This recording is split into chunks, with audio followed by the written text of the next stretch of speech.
Hey, good day, folks, and welcome to another edition of Lumberjack Logic. I'm your host, Neil Johnson. Folks, excited to be with you and to share the news with you. And tonight, I have a special guest. But furthermore, folks, you're going to hear me on a different mic tonight because we were having audio echoes. So thank you for sticking with me while we resolve those technical difficulties. But I'll bring in my guest here. It's the famous George AA. I think the reason we're doing it like this with this new mic is because I don't want to wear headphones. So I apologize. I've encroached on your liberties on the show, and now you have to sound like you're talking from a MacBook because you are. Well, George, here's the thing. A couple big stories. So there's a big news story that broke. Before we had, infiltrated the signal chats. Now we've infiltrated something else. But before I get to that story, the story I can't shut up about is Georgia. Because this is the story. George, we paid a price for this. We did. Yeah. We couldn't stop talking about this. Arizona, Pennsylvania, New Hampshire, so many of them. Wyndham, New Hampshire, all these election shenanigan hot spots across the country. Fulton County, of course, Maricopa County, all of these places. Dane County, Wayne County. Oh gosh. I mean, I was on a trip down memory lane today. I made a video about Kerry Lake. Actually, it should launch tomorrow. But first, I want to just start with this because this is now Fulton County is responding. So I want to just I want to share this with y'all quick. I bet. Hold on. I bet there's no audio. Yeah, there's no audio. Hold on, George. I'm gonna. Ladies and gentlemen, please bear with Neil. He is getting up there in age. Plus, no, it's not a bad thing. It's a good thing to get wiser as your days increase and you accumulate knowledge. So it's a good thing. So bear with him. With increased wisdom comes decreased technological capabilities. So please stick with him as he figures this out. Better yet, we can just read the subtitles if you can't figure it out with the audio there. But what's going on in Fulton County is truly remarkable because vindication just hit. President Trump and his team, the FBI, Kash Patel, they have conducted that massive raid, taking 700 different boxes of documents. The raid went on. Yeah, it was like a 10-hour event. And Fulton County officials, election board members, commission members, they came out crying effectively, screaming. And I read someone say, they're disenfranchising votes. It's like, okay, first of all, they're ballots from an election that took place 6 years ago. Secondly, they're ballots. They're not really votes, technically, right? Because they're not attached to a name. They are just ballots. Exactly. This is why we could never get any resolution. People like, audits and all this. We don't know who those votes are. And I don't ever want to give up secret votes, George, in this country. Yeah. But all of this was somebody just subscribed to you. Well, that's good. He's worth subscribing to. George AA. I mean, he's Mo Danger. Yeah, I like that name. Mobama, right. Mo Danger, all of these Mo's. All right, George, I'm going to play this video. So all I have to do is just, I'm just going to go in and you're going to, I'm just going to switch the audio back to the Roadcaster because it's running through that for just while this video. I'm going to shut up. Yeah, but I'm going to mute myself. All right.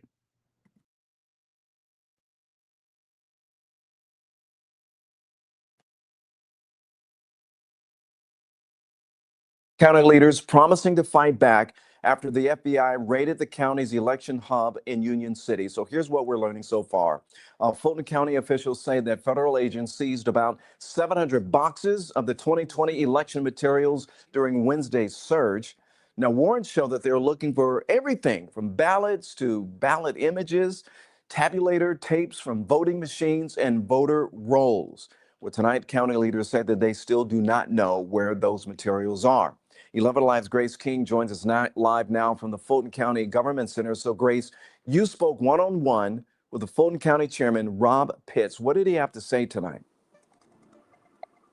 Well, Chairman Rob Pitts told me he's deeply concerned that Fulton County no longer has custody of its 2020 voter data He said at the advice of their lawyers, they are fully cooperating with the FBI. So here's what we know. The FBI's evidence recovery team seized about 700 boxes under their surprise search warrant yesterday. Now, that could include physical ballots, tabulator tapes, ballot images, voter rolls, and more related to the 2020 general election. Now, that's all information Fulton County reviewed multiple times after allegations of voter fraud in 2020. Pitt says all they ever uncovered was a clean bill of health. He expects the FBI will find the same if they do an honest review. We'll always cooperate and comply with whatever we're required to do. But this has just been going on, and no matter what they do, the results of the 2020 election will never change. Never, period. It's over and done with. Now, Chairman Pitts told me the county is not the intended target of this case filed under seal. Okay, that's where it gets big. Now I got to switch the mics back here quick, George, but hold on a sec. Because that was a statement. Let's see. We're going back to the Mac. There we go, George. We're back up. Ooh, welcome back, Neil. Missed Okay, you. So that was funny. That was so he funny. said a clean bill of health. Did I hear that correctly? Clean bill of health, George. And clean frickin' bill of health. So what they're saying, let's just understand precisely what they're saying. They're saying Trump came in with his FBI and took our documents. Goon squad. Right. They're probably Nazis. Right. His Stalin undercover Soviet police, whatever. Like that's what they compare legitimate law enforcement like ICE with. But they're saying they took our voter data. But the very people telling you, oh, they took our data are the people who didn't have data for hundreds of thousands of ballots. They didn't have ballot images for hundreds of thousands, not just Fulton County, but across the state. It's like 300,000. What was it? 300 some thousand ballots. They don't have signatures. They've got nothing. And yet they've got a clean bill of health. These people, this was the most retarded clip. But the best part is we can no longer promise you the safety and security of these ballots because they're not in our hands anymore.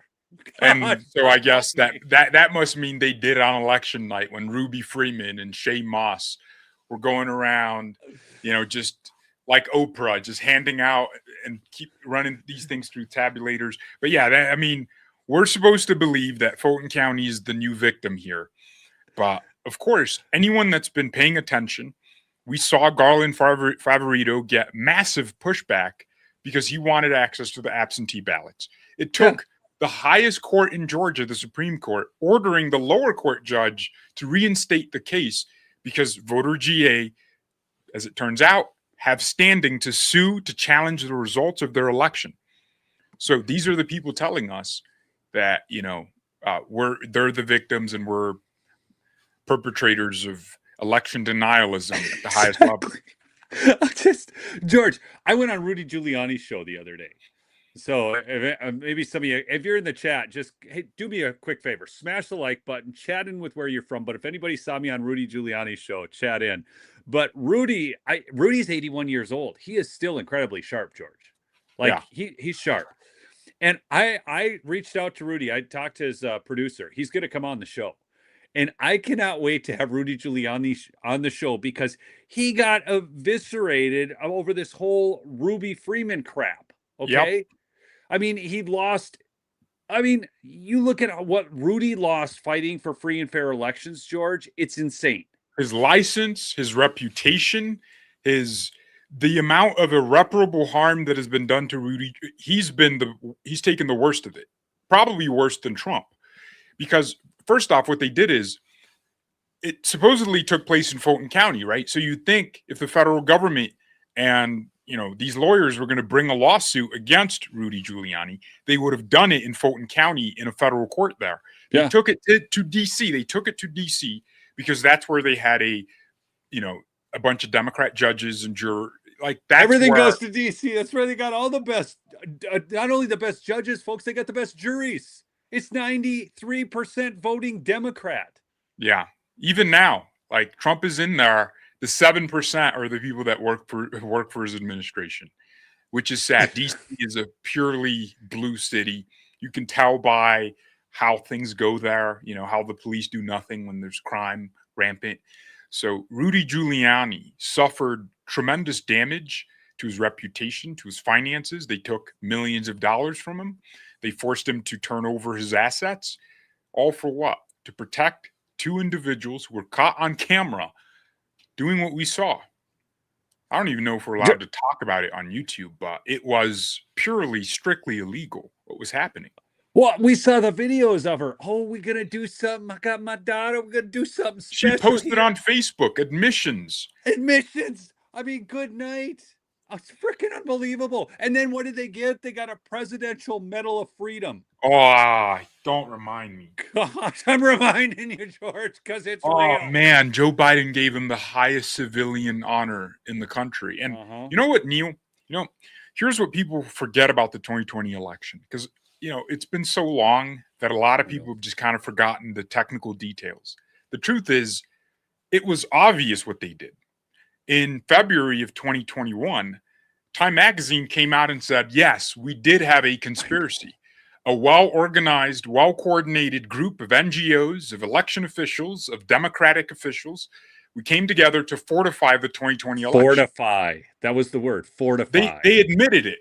They said we changed the rules last minute to achieve this fortification because they wanted to prevent Trump from denying the results. So they admit we changed the election rules to fortify it, to prevent Trump from denying it. So it was obvious, and it's not complex what happened. It was the system with mail-in voting, rampant ballot drop boxes that were unsupervised. To this day, we have no footage for most of these ballots.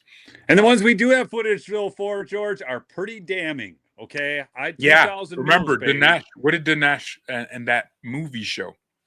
They say the movie got debunked, but let's just synthesize through this. We saw one person come up to like different ballot drop box locations or the same one multiple times with packets of these things. Like, are we supposed to go, oh, yeah, that's completely normal? How many people do you know in your family that live in the same household? Because in most of these states, the only people you could deliver ballots of or your family members or people that live in the same household. Well, what about the people who live at the bus stops, George? You're not taking into account the people living at the bus stops. Yeah, we saw parking lots vote. Parking lots. Freaking unbelievable. We saw bushes. Still don't get it. We saw trees cast ballots in 2020. Do you remember that list of locations in Maricopa County that voted, had the same level of vote as you, and they voted from a tree, from a literal lot, you'd see a trash can, and that was the address. Those were the coordinates. You'd see apartment buildings with 100 people that lived there, and like 200 voted from there. So what does that tell you? And see, this is why we have to correct our logic, right? Because we're thinking, oh my gosh, what happens where you have 50 people in a location but 100 vote. What's happening is they're just making it up. See, that's incorrect. They have voter rolls where at first the voter rolls are clean, but the moment they need to win, they need to fortify the election. Suddenly those inactive voters become active. And it doesn't matter if those voters are out of state. This is what Trump meant with Raffensperger. Find me the votes, as in you have different categories of shenanigans. Pick one and give me the victory because I would win if that wasn't factored in. Yeah, it wasn't like go out and find votes like Democrats find votes. Yeah. That wasn't what Trump was asking for. He was asking for pick one fraud category and remedy the election based off of that. And Raffensperger said no. He asked me to go find him votes to overthrow the election. So that's the system, right? We have voter rolls that are inflated when they need more votes. So the moment don't you remember Michigan? They flip it through on how many was it right before? It was illegal, George. It was illegal because it was within months of the election. They threw on 600,000 more voters. I can't even remember the number now. I went on Michigan Secretary of State's website the day after the election and looked up dead voters, George. I looked them up. People that had died in the 80s, folks. The 1980s. And they had voted mysteriously. good night. Gets me worked up, George. Yeah. So, I mean, that's what happened in 2020. And that's why it was obvious. We saw, I think it happened in Fulton County too, the pipe leak. No, that's where it originated. Remember the pipeline burst that prevented them from. It happened like on the other side of town, and they said, "Oh gosh, we have to stop counting ballots here." And then the moment It was they a plugged urinal. It was like a plugged Yeah. urinal. yeah, so a pipeline burst on some other side of town, nothing to do with the election. Oh man, this is a hazard and it's an emergency. We have to stop counting. And then they started driving these buses, vans of truckloads of ballots, started driving them in. And Trump was leading. People forget this. Trump was leading by, I think, 300,000 votes in Georgia. I think it was like 700,000 in Pennsylvania, 120,000 in Wisconsin. So it was, I think, 80,000 in Arizona. So he was leading in all the swing states. And then Georgia said, "Oh, there's a pipeline burst in Fulton. Let's stop counting." And then suddenly, absentee ballots that, according to whistleblowers, witness testimony, were not folded. Meaning, if you receive a letter in the mail and it's not folded, like that doesn't make any sense. Like someone had to fold it and send it to you, and then the folds validate the authenticity of it. But if you have a bunch of ballots that are mail-in ballots with no folds on them, that tells you they were just fresh ballots taken and voted on by people at the center. Do you remember up in Windham, New Hampshire, and this happened a couple times, somebody said you're winning the audio battle. Folks, I'm using my MacBook Pro mic. Sorry. It's what you get tonight. Live with it. But in Windham, New Hampshire, the folds were actually what caused all the miscounting. So they had the folds lined up so it would screw up the vote count. Yeah. I mean, it's just nuts. But here, George, this I'm really excited about. So George and I, this is why we got really going on YouTube, was all about the 2020 elections. So we've got a lot to say on that, but I do want to bring this in. Did you see this, George? The largest compromised. Yes, look at this. This is so awesome, folks. If you can't get excited about this, you can't get excited about anything. Major breaking: the largest ICE license plate tracker, StopICE, has been compromised. Okay. If you visit StopICE license plate tracker, you will note all their plates have been overwritten with the following image. Hello, stopice.net. All your logins, locations, passwords, and phone numbers have been given to the FBI and ICE. See this? Look at this. Here it is, the StopICE plate tracker. Here it is. Here's Tom Holman on every single one. Well, this is ultimate trolling. Here's my question. I understand transparency in law enforcement. I get it. But what part of, can anyone in the chat, if you're a lawyer, Neil, you can butt in on this. Yeah. What's the legality behind taking license plates for known law enforcement agents who are performing different duties and posting them on the internet? Can someone explain to me why the people behind that website haven't been found and arrested and prosecuted for endangering the lives of law enforcement? Not just law enforcement, but public safety. Like, we have seen 2 people lose their lives because they've been radicalized by lunatics on the left. So I'm legitimately curious, like, what's the legality behind this? Because it doesn't make sense to me. Like, we can sit here and laugh like, oh, they compromised the website for the ICE tracker, but why is the ICE tracker a thing? Like, how is it allowed? Well, okay, so somebody said what happened to stalking laws. Somebody else said it was legal. It's because bananas and rice, George. That's right. Oh, man. Oh, man. Being Somali is not just eating bananas and rice. No, it's not just that. Mountain Goddess said you're a handsome chunk of chocolate, George. These are not, I need the lawyer. I need the lawyers. We have no lawyers in this chat. Oh, wait. Are they all working at Perkins Coie? Wait, I'm a lawyer. I didn't pass the bar. I stopped and drank. Ah, man, this is it. This is Come what on, where's I'm asking a serious question and no one cares. Come on, folks. We need a serious answer. So I guess it's because if someone was broadcasting the place to some private citizen, they'd be screaming about it. Yes, but I don't know that it's illegal.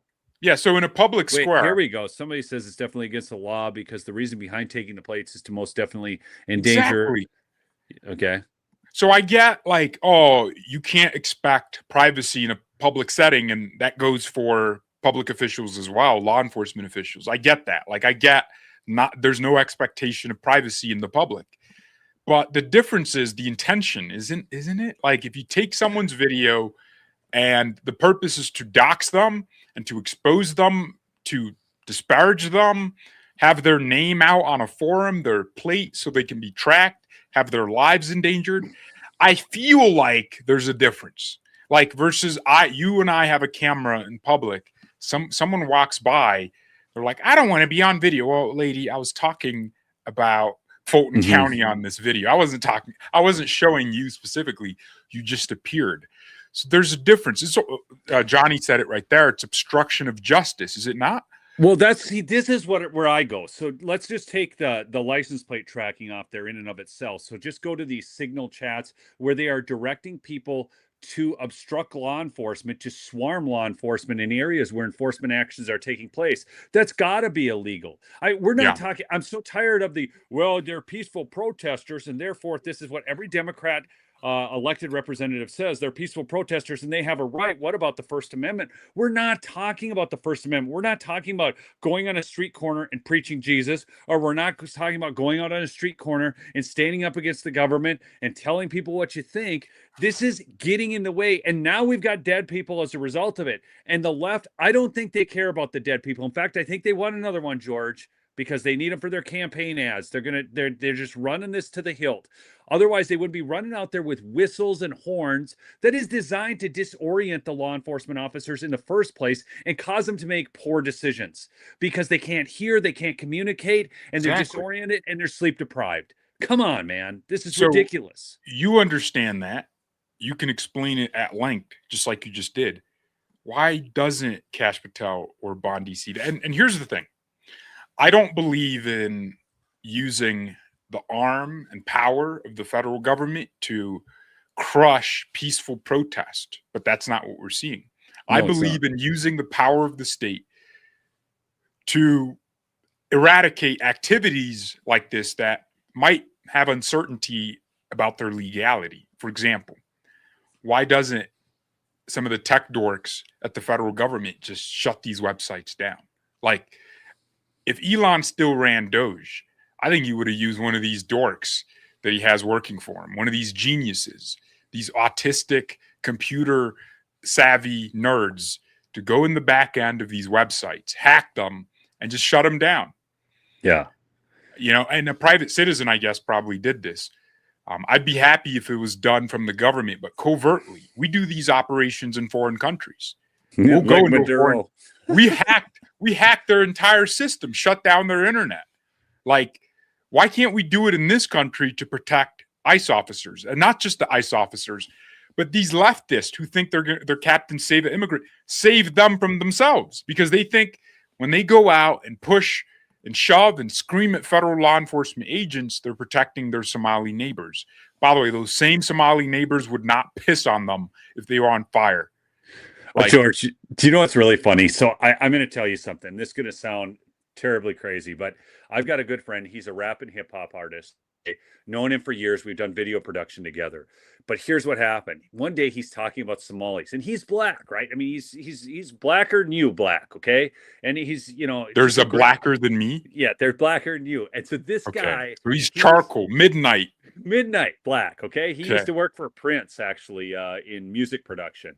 But anyhow, so I'm talking with him one day, and he starts going on about Somalis, and I'm like, whoa, buddy, hold on. What are you doing? I said, I mean, they're black, you're black. What are you doing? I mean, come on. He goes, I said, that sounds pretty racist. And he looked at me and he goes, I don't care what you say, Neil. I ain't down with them Somalis. He goes, that's well, the Somalis don't consider themselves black. They think they're Arab. Super tragedy. He said, yes, it's illegal under federal law to track and dox federal officers. It's done with the intent to threaten, intimidate, harass, incite violence, or obstruct their official duties. Well, that's exactly what's going on. Dirt Tracking 16. That's exactly what's going on. Hey, really quick, I'm going to bring something else into the show you're going to be excited about. But before I want to mention my sponsor really quickly, that's My Pillow, folks. The mattresses are on sale. The mattress toppers are on sale. And folks, he's got Giza sheets back in stock. And with promo code Lumberjack, free shipping. That's right, free shipping. So call 1-800-568-2865. Again, that's 1-800-568-2865, or go to mypillow.com/lumberjack. All right, George, check this out. I'm going to bring something else in. You got to see this. You're going to love this. I bet you haven't even seen this yet. You're going to be fired up because I'm fired up. And when you see the comments, you'll really be fired up. Okay, here it is. Look at this. Bram Resnick is who posted this. And you know Bram. New ICE pays $70 million for Phoenix area warehouse the size of 7 football fields. Oh, base. Straight into my veins, baby. But hold on, it gets better, George. You got to see some of these comments. I put down outstanding. How many will it house? And then it's, he's got his Democrat, folks on there commenting. But less look at than this. the fraud committed by Minnesota. Hold on, it gets better. Okay. They're calling that one the small location. Oh, man. This is excellent news. They're going to need space here if they intend to make Phoenix a deportation hub. I still see Greenland as a great place for asylum seekers to work and wait for their cases to be heard. They're insulated by ICE. They're protected, actually. Trump would be protecting them by taking them to... You know what we need to do? We need to build that El Salvador-style prison in Greenland, because we will have large swaths of territory that are sovereign. So we might as well build the prison, and we can send all the degenerates, the young criminals from Chicago, send all of them to Greenland to be in jail. George, see if they like it. SAVE Act. I want to talk to you quickly about the SAVE Act, because you and I, this is near and dear to our hearts, because we talk about election integrity all the time. It's what got us going in this. I just looked at the new thing that the House is passing, right? And they're talking about stronger voter ID and everything. Do you know what's not in there? Citizenship? No. 1-day paper ballots. Like they stripped it out and they're telling us they're making it stronger. I just looked at the stupid write-up on this thing, and the SAVE Act is talking about more mail-in ballots can't be received after Election Day. That's their new thing. But it is not 1-day paper ballots. So in the strengthened version, they have explicit voter ID and explicit things saying election day, not election days after, right? Is that it? Well, what I'm saying is that they're saying that the mail-ins are the problem, folks. If you haven't figured this out, mail-in ballots are the big issue. Okay. Okay. So they're banning mail-in ballots received after the deadline. Correct. Okay. Well, and you're saying we need one day, in-person voting, and we need smaller precincts to count.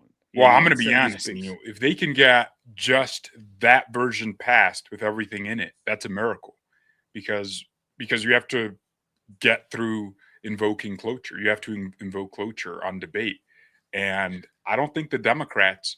I don't even know if it's going to pass. Being completely honest, I'm black-pilled because I can see the Democrats coming up with some BS. Oh, black people can't. They don't know what a citizenship is, and they won't be able to prove it. I can totally see that. Yeah, which is concerning. Okay, here's something concerning. But Neil, here's why the SAVE Act, even in its infancy or in its current state, works for me. Because right now there are no federal rules super clarifying what makes a qualified elector. There's some rules, but you do have uncertainties. But the SAVE Act guarantees chain of custody for every vote. Because if there is a law that says all votes must come from qualified electors, which are citizens of the United States with documented proof, then suddenly every vote has to be tracked to a citizen with citizenship. So that does eliminate, the problem we have, which is, illegals casting ballots is bad.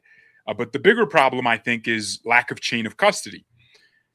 And having a lack of that certified custody means they can, infuse ballots at different stages, and we won't know because nothing was tracked from the beginning. It makes tracking basically federal law. So I think that's why the SAVE Act even weaker it works. But I think here you have to start somewhere. You have to make incremental Understood. gains. But okay, I got a new question I want to ask you, Oh, George. what's the new question? Rand Paul. Is he going to stop it? No way. No, I want to know what your thoughts are on Rand Paul. So insofar as Rand Paul says the federal government is spending too much money, we may want to reduce spending so we can tackle this federal debt. Let's reduce funding here, funding there. I agree with him. But he's not practical, like when it comes to what he's voting on. Because here's the thing, when the Democrats shut down the government, and there was this measure, this continuing resolution to take us to January, which we're almost done with now. Yep. And now there's a new shutdown that could happen, but it seems like Trump has made a deal. When that initial shutdown was blowing up a few months ago, Rand Paul was one of the Senate Republicans voting with the Democrats to prevent it, to prevent the government from being reopened.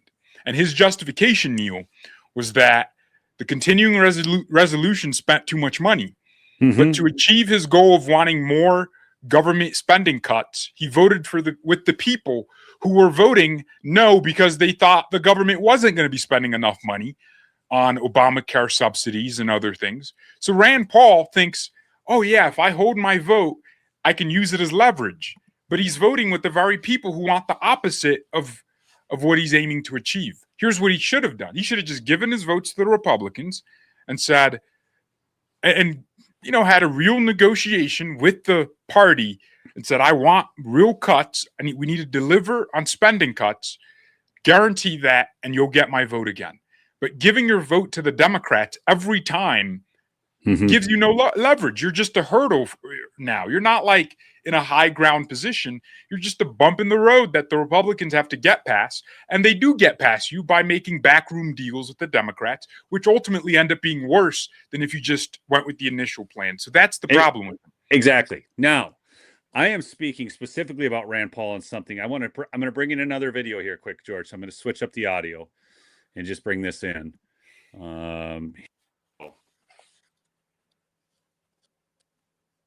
What it is, and let's vote on these things. But I think we're in violation of both the spirit and the law of the Constitution by bombing a capital, blockading a country, and removing elected officials. And we certainly wouldn't tolerate it, nor would I if someone did it to us. Well, we didn't remove an elected official.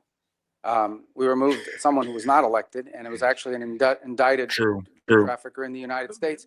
And their system, our laws, indicted under our laws. Look, Bolsonaro says that Da Silva is not really the president of Brazil. Our president said Biden wasn't really the president. Hillary Clinton said in 2016 Trump wasn't the president. That is not a real so you comparison. Have these arguments, and I agree with you. It probably was, and most likely was, most assuredly was a bad election. He wasn't really elected. But at the same time, if that's our predicate and you don't have to come to us because it's a drug bust, we're just removing somebody, you can see where it leads to. And it leads to chaos. And that's why we have rules like the Constitution. So we don't get so far out there that presidents can do whatever they want. It is this check and balance. And I would argue for 70 years we've been going the wrong way. It isn't just this president, but it's a debate that I think is worth having. So let me just. Oh, you're going to do that. I'll get your audio back for you, George. Just hold on a second. But Neil has censored me. That's right. No, I got to go back to my MacBook. There we go, George. Okay. So when Thomas Jefferson opened communication with Napoleon Bonaparte for the purchase of the Louisiana Territory, which would have doubled the size of the nation, when he told Congress about it, the usual suspects were like, you don't have the authority to make that purchase. Now, keep in mind, Jefferson believed in the power of the people's house, right? Congress. He believed in a, less concentrated with power executive, right? A weaker central government, and a stronger legislative. He didn't really care for the judiciary that much. He wanted mob rule to a certain degree. So, but Jefferson understood Congress is not going to help me get this territory. They're going to be debating about it. And when they come to an agreement, they're not even going to have a price in mind on how much we should be paying for this. Then they're going to argue. And at that point, Napoleon's going to get impatient and he's going to change his mind. So he went around Congress to get that purchase complete. That's somebody that believed in the institution of Congress, believed in checks and balances. Rand Paul would have probably opposed the purchase of the Louisiana Territory.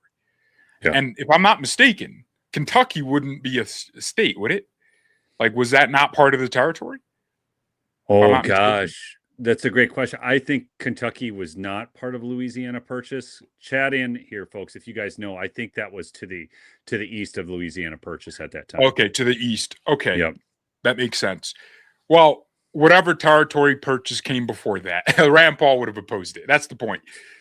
The idea is with these libertarians, because that's what Rand Paul is, right? People say he's a Republican in name only. Yeah, I mean, technically, yes. He's a libertarian by nature. He believes in all kinds of rights for everybody. And he believes in no government at all to a certain degree. Rand Paul is not practical with how the world works. Libertarians aren't practical. Libertarians can't agree on anything, George. They can't agree on how much freedom people should have. Rand Paul does not realize if it was up to Congress, there would be no progress in this country, right? There have been examples of presidents using their power to bring into place terrible, dumb, disgusting policies. You know, a lot of presidents in the past, mainly on the Democrat side. But there have been great examples of presidents using their authority and power to bring about great change.